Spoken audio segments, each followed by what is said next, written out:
Hello everyone, welcome to my চতুর্থ আইবুড়ো ভাত ভ্লগ। আসলে আমি বুঝতেই পেরেছি তোমরা আমার ওপর থেকে পুরো পেশেন্সটাই হারিয়ে ফেলেছো। আর হবে নাই বা কেন, এতদিন পরে ভিডিও দিচ্ছি। আর তার কারণেই দেখো, আমার বোন আমার বিয়ের আনন্দে পুরো পাগলই হয়ে গেছিল। আর ওর মাথাটা ঠিক করতে গিয়েই আমার ভিডিও দিতে দেরি হচ্ছে। এ বাবা, ব্যাপারটা কিন্তু আবার কেউ সিরিয়াসলি নিও না।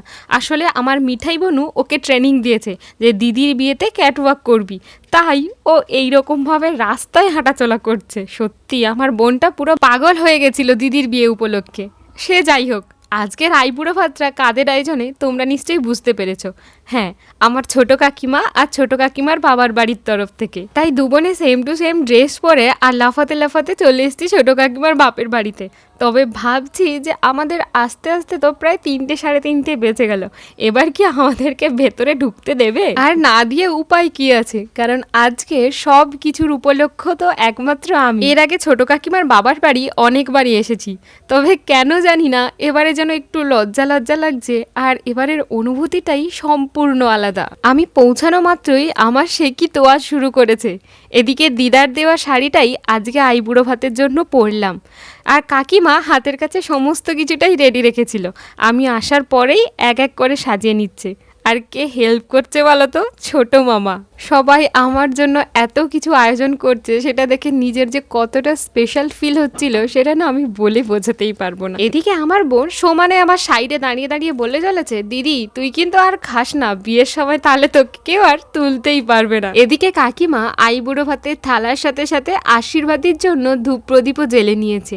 ওদিকে দিদা গেছে পুজো করতে, আর দিদা এলেই আশীর্বাদীটা করে নেবে। হ্যাঁ, কাকিমাদের সব কিছু সাজানো গোছানোর পর এবার কিন্তু আমাকে বসে যেতে হয়েছে।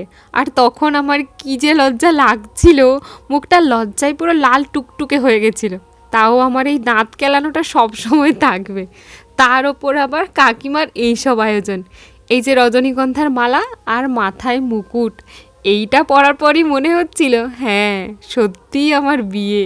চলো এবার তোমাদের দেখাই আইবুড়ো ভাতের মেনুতে ঠিক কী কী ছিল।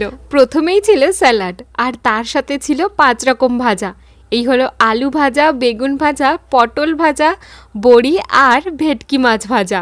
আর ছিল ঘি ভাত, সাদা ভাত, মুগ ডাল, ফুলকপির কষা, চিলি চিকেন, দই মাছ, আর আমার মোস্ট ফেভারিট চিংড়ি মালাইকারি, চিকেন কষা, তার সাথে পায়েস, ফ্রুট চাটনি, দই, যেটা কাকিমা এখানে সাজাতেই ভুলে গেছিল।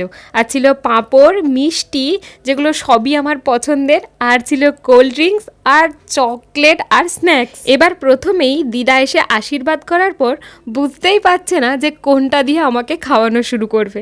দিদা নিজেই কনফিউজড। আর এদিকে মামা কাকিমারা সবাই বলছে, কেউ বলছে পায়েস খাওয়াও, কেউ বলছে মিষ্টি খাওয়াও, কিন্তু দিদা এদিকে প্রথমেই আমাকে মিষ্টি দিয়েই শুরু করলো খাওয়ানোটা। এরপর দিদা আমাকে একটু পায়েস খাইয়ে দিল। আর এখন আশীর্বাদ করবে আমার ছোট কাকিমা। আসলে সম্পর্কের দিক থেকে আমার কাকিমা হলেও কাকিমার কাছে কিন্তু আমি অনায়াসেই যে কোনো কথা শেয়ার করতে পারি। আর আমাদের একসাথে আড্ডা মজা দেওয়া, সে তো এক আলাদাই লেভেল। জানো তো, আমার বিয়ে নিয়ে যতটা না এক্সাইটেড আমি ছিলাম, তার থেকে বেশি এই কয়েকটা মানুষ ছিল।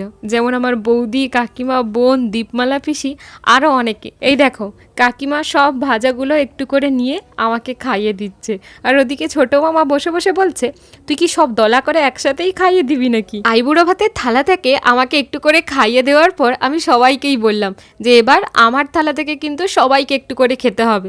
তখন কাকিমা বলল, না, ওটা পুরোটাই তোকে শেষ করতে হবে। এদিকে ছোট মামার কাণ্ড দেখো, কি বলে বসলো জানো তো, না বাপু, ওই থালা থেকে আমি কিছু খাচ্ছি না, খেলে যদি আমারও তাড়াতাড়ি বিয়েটা হয়ে যায়। আর আমার বোনের কথা বলো না, সে তো আর এক লেভেলের, তার দাবিটাই আলাদা যে না, তোর প্লেট থেকে আমি কিছু খাবো না, কিন্তু তোর ওই স্ন্যাক্সের ভাগ সবটাই আমার। এরপরে আমরা সবাই মিলে একসাথে টেবিলে খেতে বসে বেশ মজার হই হুল্লোড় করেই খাচ্ছিলাম। আর আমাদের খাওয়া তখন প্রায় 90% কমপ্লিট। আর তখনই কাকিমার মনে হয়েছে যে কাকিমা আমাকে দইটাই দিতে ভুলে গেছে। জানো তো, মেনুতে যে খাবারগুলো ছিল প্রায় সবগুলোই আমাকে খেতে হয়েছে, তাও খুব জোরজার করে, না হলে আমাকে ছাড়ছিলই না। আমার এই চতুর্থ আইবুড়ো ভাতের আয়োজনের সাথে সাথে খাওয়া দাওয়াটাও বেশ জমজমাটভাবে হলো। আর খাওয়া দাওয়ার পরেই আমরা একটু রিলস করে নিচ্ছিলাম, তার সাথে কয়েকটা ট্রানজিশন ভিডিও, যেগুলো অলরেডি কিছু ভিডিও আমার ইনস্টাগ্রামে পোস্ট আছে। আর এই যে ইনস্টাগ্রাম আইডিটা মেনশন করে দিলাম, তোমরা অবশ্যই গিয়ে কিন্তু সেখানে চেক করে নিও। আমি সত্যি খুবই দুঃখিত এত দেরি করে করে ভিডিও দেওয়ার জন্য।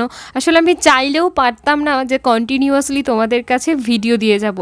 জানুয়ারি সেশন থেকে এই মার্চ সেশন পর্যন্ত আমার কিছু কাজের ব্যস্ততার মধ্যেই দিনটা কাটছিল, তাই পরপর সব ভিডিওগুলো দেওয়া হচ্ছিল না।